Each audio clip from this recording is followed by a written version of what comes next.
Vamos estudar sobre indústria? Da página 85 até 90. Você está vendo aí uma árvore? Essa árvore, ela está representando a matéria-prima. Você lembra o que é uma matéria-prima? É algo que é tirado da natureza e depois a pessoa, a empresa, o ser humano no geral, transforma em outros produtos. No caso aí dessa árvore, olha quantos produtos ela pode ser transformada.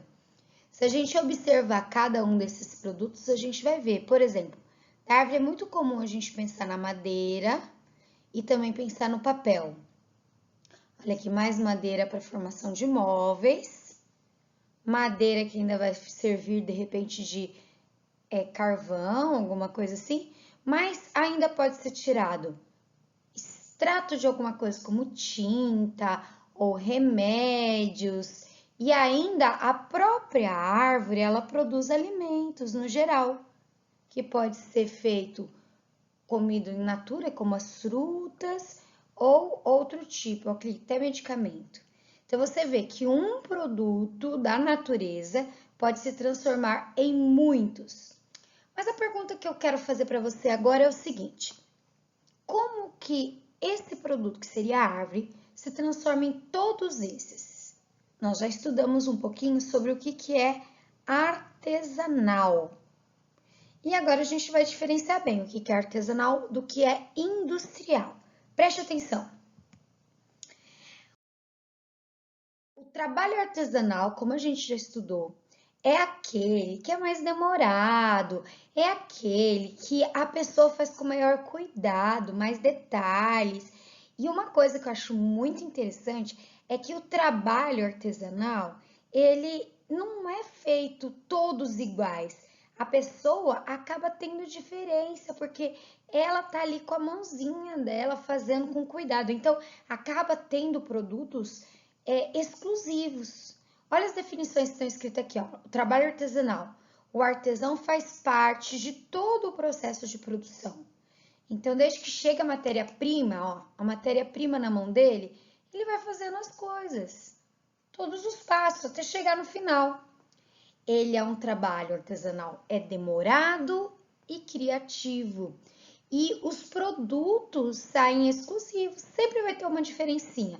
Ou é uma cor, ou é um detalhe, porque é uma pessoa fazendo todos sozinhos.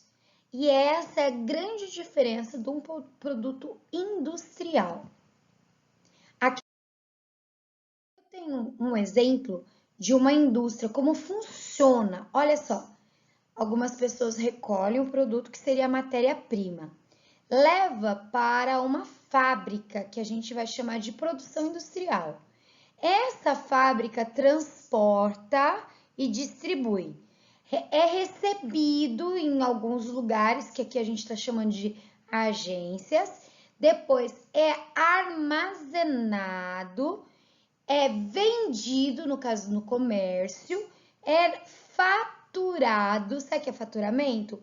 É quando você paga os impostos, tudo, você está mostrando que aquele produto existiu. E no final alguém recebe, no caso a gente, que é o consumidor. Então, uma indústria, muitas pessoas estão trabalhando para que o produto chegue até você. Já um produto artesanal, não. O artesão, ele pega da matéria-prima e ele faz quase todos, até mesmo a distribuição, muitas vezes. Essa é a grande diferença entre uma indústria e um trabalho artesanal.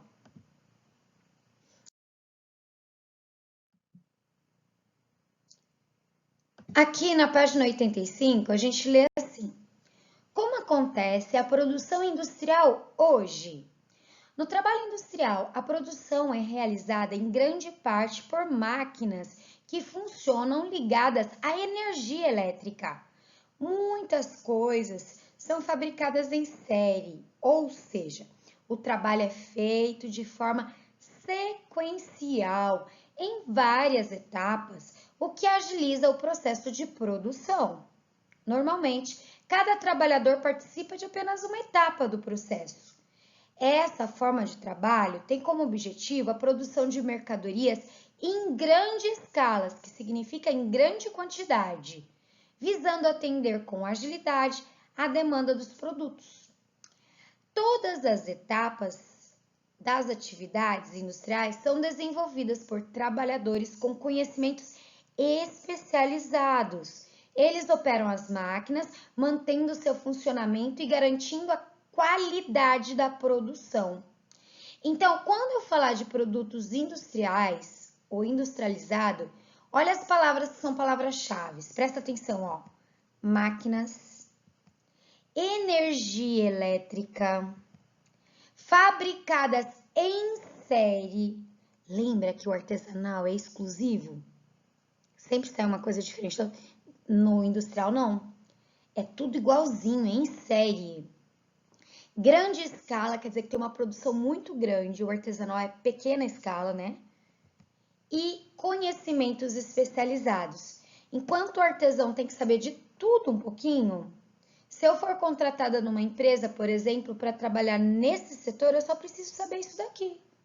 Esse rapaz aqui só precisa saber isso. Ele não precisa saber tudo, porque ele vai trabalhar com essa função e ela vai trabalhar com essa função. Agora, se fosse artesanal, ela tinha que saber de tudo e ele também tinha que saber de tudo. Aqui a gente está vendo uma fábrica, olha como que é. Todo mundo fazendo cada um uma parte. É muito interessante ver o trabalho de uma empresa. E aqui também, vocês estão vendo, ó. A fábrica, a máquina trabalha bastante, porque é feito tudo parecido em série. Tem aqui uma perguntinha. Tá vendo esse lanche? Esse lanche é no fast food. Ele é industrializado ou artesanal? Lembra que quando a gente fala de artesanal, uma pessoa faz todo o processo. E quando a gente fala sobre industrializado, a gente está falando em séries, cada um faz uma parte. E daí? E esse lanche? Como ele é feito? Vamos prestar atenção aqui no esquema. Ó, aqui é uma linha de produção de um sanduíche. Aqui tem todos os passos. Tá vendo que cada um tá fazendo uma função? Não é todo mundo fazendo a mesma coisa. Cada um faz uma parte e passa para o outro. Peraí, se cada um só faz uma parte e passa para o outro, que tipo que é? É industrializado ou é artesanal? Isso mesmo, é industrializado. Então, qual a diferença de artesanal e industrializado? Enquanto artesanal, eu vou lá, corto pão, lavo a salada, põe dentro, frita a carne, coloco o queijo, vou lá e te vendo. Eu fiz tudo. Isso é artesanal. Já o industrializado, uma pessoa frita a carne, outra pessoa corta o tomate, outra pessoa monta o sanduíche, outra pessoa vende, outra pessoa faz a batata, por exemplo. Então, no industrializado, cada um está com uma etapa da produção. E no artesanal, o artesão faz do começo ao fim. Agora, olha essa pergunta da página 85. Em que aspecto o trabalho industrial é diferente do trabalho artesanal? Então, a resposta. No trabalho artesanal, o artesão faz a peça ou objeto desde o início até o fim. No trabalho industrial, a produção é realizada em grande parte por máquinas ligadas à energia elétrica. Tem que ficar bem fácil isso na tua cabeça, viu? Número 5. Identifique se os produtos a seguir são produzidos de forma artesanal ou de forma industrial. Ó, um cachorrinho vendido nessas lojas aí. Industrial. Uma panela. Industrial. Um jarro de barro. Tá vendo que ele não é perfeitinho, ó. Artesanal. E o pão? O pão é uma pegadinha, gente. Pode ser tanto artesanal quanto industrial. Depende de quem faz. É a fábrica industrial? É uma pessoa que depois vai vender? É artesanal. Página 86. Indústrias no Brasil. No Brasil, as indústrias surgiram mais tarde. Veja alguns momentos históricos da produção industrial do país. Então, a gente começa em 1600, lembrando que o Brasil foi colonizado em 1500, descoberto, né? Em 1600 já estava acontecendo o engenho de produção de açúcar no fim do século XVI e início do século XVII. Aqui já tinha um processo de industrialização, usando alguns tipos de maquinário e várias pessoas como processo. Daí demorou bastante, 200 anos, daí veio para 1800. Em 1800, olha o que aconteceu. Fábrica de navios, moinhos de farinha, tecelagens, entre outros tipos de indústrias, marcaram o Brasil do fim do século XVIII e começo do século XIX. Então, aqui a gente já tinha até fábrica de navio, Moinhos de farinha, que antigamente para moer a farinha, tinha um moinho que deixava a farinha pronta. Tecelagem é roupa e outros produtos industrializados. E agora, em 1900, fábricas brasileiras produziam tijolos, roupas, móveis, ferramentas, remédios e uma variedade de produtos para o consumo interno e para a venda em outros países. Quando a gente fala interno, é que é dentro do Brasil, e outros países é externo. E agora, 2000, no país há mais de 300 mil indústrias de diversos ramos oferecendo trabalho a milhões de brasileiros. Então, as indústrias aqui começaram a pegar jeito de gente, né? Aqui nós temos um mapa, ainda na página 87, dos estados brasileiros onde a produção industrial é mais importante. Os destaques são os laranja, os amarelados, Amazonas, Pará. E aqui tá falando o quê? Goiás, Bahia, Pernambuco, Sergipe, Espírito Santo, Rio de Janeiro e nossa, Minas Gerais, ainda Santa Catarina e Rio Grande do Sul. Esses são os estados que se destacam em produção industrial. Indústrias. Aqui cada um tem uma indústria de destaque. Olha aqui Minas Gerais, por exemplo, é uma pedra. Sabe o que significa? Minas Gerais é um estado que é de extração de pedras preciosas ou minerais. Agora, você sabia? O estado de São Paulo possui o maior parque industrial do Brasil, seguido do Rio de Janeiro. Isso significa que grande parte das indústrias nacionais está localizada nesses dois estados. Apesar dos números, há nos outros estados fábricas bastante significativas para o país, como vimos no mapa. Localize o seu estado no mapa do Brasil, já mostrei com um coraçãozinho, né? E a atividade industrial é de grande importância? Sim. Número 8. Mesmo que seu estado não esteja entre os mencionados do mapa, certamente ele possui importantes indústrias. Pesquise quais indústrias se destacam em seu estado e o que elas fabricam. Eu procurei na internet, aqui diz assim, principais setores do estado. Então, é construção, extração de minérios metálicos, alimentação, serviços industriais de utilidade pública e metalurgia. Tudo esses aqui somando dá 67%, lembrando que o máximo é 100. Então, aqui ficou em 67. Olha só que interessante isso que vai passar agora, Minas Gerais é o mais importante para as exportações do estado. Extração de minérios. Nosso estado é bem legal.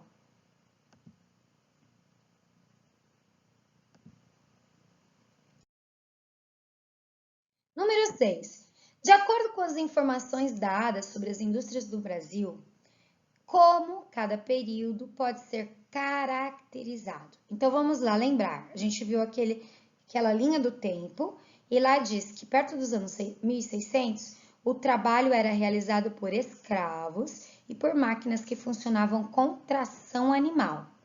Depois, no século XIX, mais ou menos em 1800, já havia trem a vapor e algumas fábricas de tecelagem, moagem de farinha e estaleiros, fábricas de navio.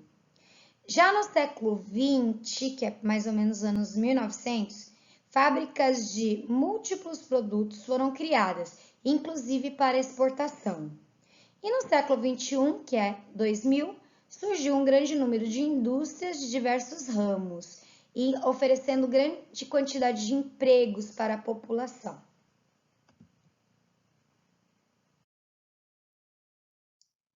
Página 89. Nem tudo vem da indústria. A produção econômica divide-se em 3 principais setores econômicos, que envolve todas as atividades. O setor primário abrange agropecuária, pesca, extração de minerais e vegetais. O setor secundário envolve as indústrias, incluindo a construção civil. E o setor terciário, relacionado a comércio, prestação de serviços, como educação, transporte, saúde, telecomunicações, turismos, limpeza, serviços bancários, entre outros. Inclui a administração pública, ou seja, os governos municipais, estaduais e federais. Então, presta atenção. Eu sou uma professora. Eu trabalho em qual setor econômico? Não trabalho nem na agricultura, nem na pesca, nem na extração. Eu não trabalho nas indústrias, nem na construção civil. Eu trabalho no setor terciário, que é serviços. Eu presto serviços de educação. Se seu pai trabalha, por exemplo, como motorista, ele também tá aqui, ó, transporte.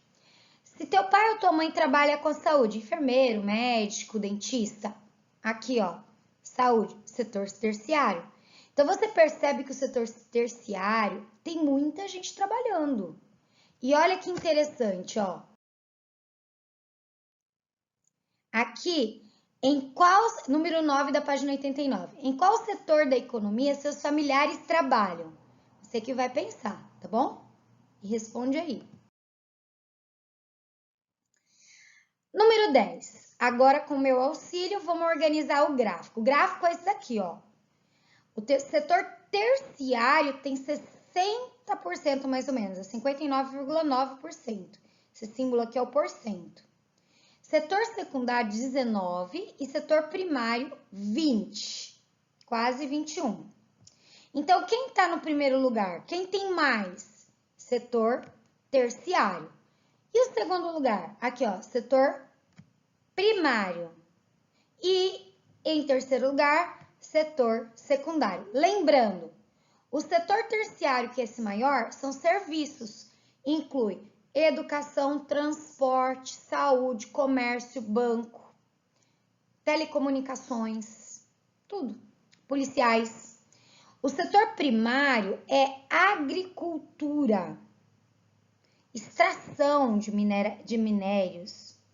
E o setor secundário são as indústrias e a construção. Se teu pai é mestre de obra ou engenheiro talvez aqui ainda, mas mestre de obra que está trabalhando lá na construção, setor secundário. Beleza? Se ele é agricultor, setor primário. Se trabalha no comércio, ou na saúde, ou na educação, setor terciário. Por isso que a maior parte das pessoas está no setor terciário. Então, agora, trocando ideias. No gráfico, é possível perceber uma grande diferença no número de trabalhadores dos 3 setores? Esse se destaca bastante, né? Bem maior. Os outros 2 quase empatam. Quais consequências essas diferenças podem trazer para a economia e a vida das pessoas? Eu tenho uma ideia, vamos ver se você concorda comigo?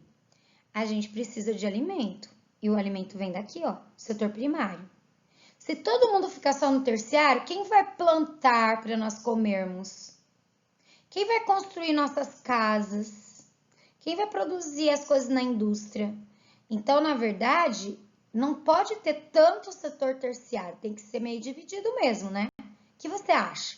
Conversa aí com o papai e com a mamãe.